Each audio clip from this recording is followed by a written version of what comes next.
அஸ்ஸலாமு அலைக்கும். Hi guys. இன்றைக்கி வந்து டே இன் மை லைஃப் vlog தான் பார்க்க போகிறோம்.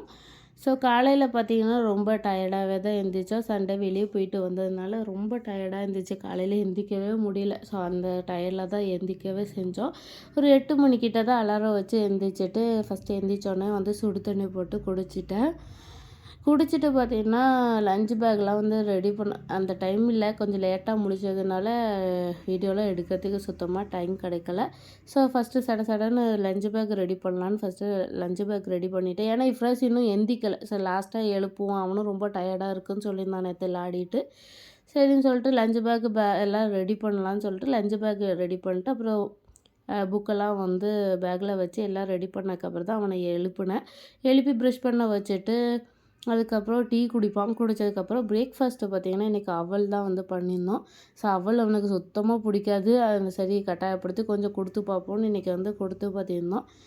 ஃபஸ்ட் டைமாக சாப்பிட்றதுனால வேணான்னு சொல்லி சாப்பிட்டா அவனுக்கு பிடிக்கவே செய்யாது. சரி கொஞ்சம் ஹெல்த்தியாக தான் கொடுக்கலாமே அப்படின்னு சொல்லி தான் இன்றைக்கி வந்து அவல் வந்து பிரேக்ஃபாஸ்ட்டுக்கு எடுத்திருந்தேன். ஸோ அதுக்கப்புறம் சாப்பாடு கொடுத்துட்டு அவனுக்கு வந்து மேலே கழுவி யூனிஃபார்ம் போட்டு அவனை வந்து ஸ்கூலுக்கு அனுப்பியாச்சு.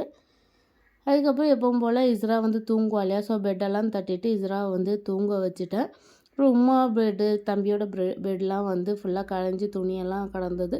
ஸோ அதனால் எல்லாத்தையும் வந்து பெட்டெல்லாம் தட்டி விட்டுட்டேன் 2 ரூம்லையும். தட்டி விட்டதுக்கப்புறம் சரி அவள் தூங்கதோட துணியெல்லாம் மடிச்சிடலான்னு உம்மாட துணி தம்பி துணி எல்லாத்தையும் மடித்து வச்சுட்டு என் துணியை பார்த்திங்கன்னா அப்பப்போ மடித்து அப்படி கபோர்டில் வச்சதுனால என் ரூமில் கொண்டு போய் மடிச்சிருவேன். அதுக்கப்புறம் வீட்டை ஃபுல்லாக க்ளீன் பண்ணிவிட்டு கூட்டி தொடச்சாச்சு. அதுக்கப்புறம் நேரம் வந்து குளிக்க போயிட்டேன். குளிச்சுட்டு பார்த்திங்கன்னா லொஹர் தொழுவத்துக்கு வேண்டி வந்தேன். ஸோ லொஹர் ரொம்ப லேட்டாகிடுச்சு தொழுவத்துக்கு. சரி கொஞ்ச நேரத்தில் அசர்வாங்க தான் ஒரு மணி நேரத்துக்கு அசர்வாங்க சொல்லிடுவேன்னு சொல்லிட்டு அது வரைக்கும் திக்ரு சலவாத்து இது மாதிரி குரான்லாம் வந்து ஓதிட்டு இருந்தேன். ஓதிட்டு அசர்வாங்க சொல்லிடுச்சு. ஸோ அசர் தொழுதுட்டு தான் இருந்துச்சு. அதுக்குள்ளே இஃப்ராஸும் பார்த்திங்கன்னா வந்துட்டான் ஸ்கூலில் விட்டுட்டு. ஸோ வெளியே சும்மா உட்காந்துட்டு இருந்தான். அப்போ மெஹந்தி ஒன்று கடந்துச்சு எங்கள் வெளியில். ஸோ சும்மா விடுவோமேன்னு சொல்லிட்டு விட்டுட்டு இருந்தேன். அதுக்கப்புறம் பார்த்திங்கன்னா வெளியில் வந்து உடும்பு ஒன்று போயிட்டு இருந்தது. ஸோ அதை வந்து வீடியோ எடுத்துகிட்டு இருந்தோம். எல்லோரும் வந்து வா உம்மா தான் ஃபஸ்ட்டு பார்த்துட்டு கூட்டாங்க வந்து உடும்பாக கிடக்கு உடும்பு ஓடுதுன்னு. சரி ஓடி வந்து பார்த்தோம். சரி வாப்பாவுக்கு காமிக்கிறதுக்கு வேண்டி வாப்பா தூங்கிட்டு இருந்தாங்க. ஸோ காமிக்கிறதுக்கு வேண்டி வீடியோ எடுத்திருந்தேன்.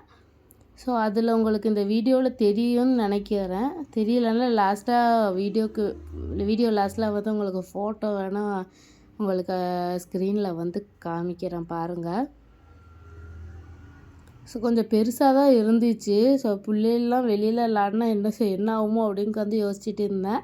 ஸோ அதுக்கப்புறம் கொஞ்சம் நேரம் அப்படியே வெளியே உட்காந்துட்டு இருந்தோம். கரண்ட்டு வேறு இல்லையா. ஸோ கொஞ்சம் நேரம் வந்து வெளியே அப்படியே காற்றுக்கு உட்காந்துருக்கும் போது இந்த உடும்பை நாங்கள் பார்த்தோம். அதுக்கப்புறம் இஃப்ராஸு இஸ்ரா 2 பேருமா தூங்கிட்டாங்க. அதுக்கப்புறம் மஹரிப் கிட்டே எழுப்பிட்டு காஃபி போட்டிருந்தேன். ஸோ இஃப்ராஸ்க்கு வந்து காஃபி கொடுத்துட்டு நானும் வந்து காஃபி குடித்தேன். அப்படியே கொஞ்சம் நேரம் ஹோம்ஒர்க் அப்படி இப்படி போயிட்டு அப்புறம் நைட்டு வந்திங்கன்னா சோறும் பருப்பும் அப்புறம் முட்டை கொஞ்சம் வந்து மாட்டுக்கறியை வந்து வரட்டினது மாதிரி இருக்குல்ல. ஸோ அதுதான் இன்றைக்கி சாப்பாடு. ஸோ இஃப்ராஸ் கொடுத்துட்டு நானும் வந்து அப்படியே சாப்பிட்டுட்டேன். சாப்பிட்டு முடிச்சுட்டு பார்த்திங்கன்னா கிச்சனை வந்து நைட்டே வந்து ரொம்ப ஒரு மாதிரியாக இருந்துச்சு. காலையில் பார்க்கும்போது ரொம்ப சோம்பேறித்தனமாக இருக்குமேன்னு சொல்லிட்டு கிச்சனை கொஞ்சம் க்ளீன் பண்ணி வச்சுட்டு தான் படுத்தேன். ஸோ இஸ்ராலாம் தூங்கத்துக்கே பார்த்திங்கன்னா 1:15 மணி ஆயிட்டு. ஸோ அவள் அப்போ தான் தூங்கவே செஞ்சா. ஸோ இந்த வீடியோ உங்களுக்கு பிடிச்சிருந்துருக்கும் அப்படின்னு நினைக்கிறேன். பிடிச்சிருந்தா லைக் அண்ட் ஷேர் பண்ணுங்கள். அண்ட் மறக்காமல் என்னோடய சேனலை சப்ஸ்கிரைப் பண்ணிக்கோங்க.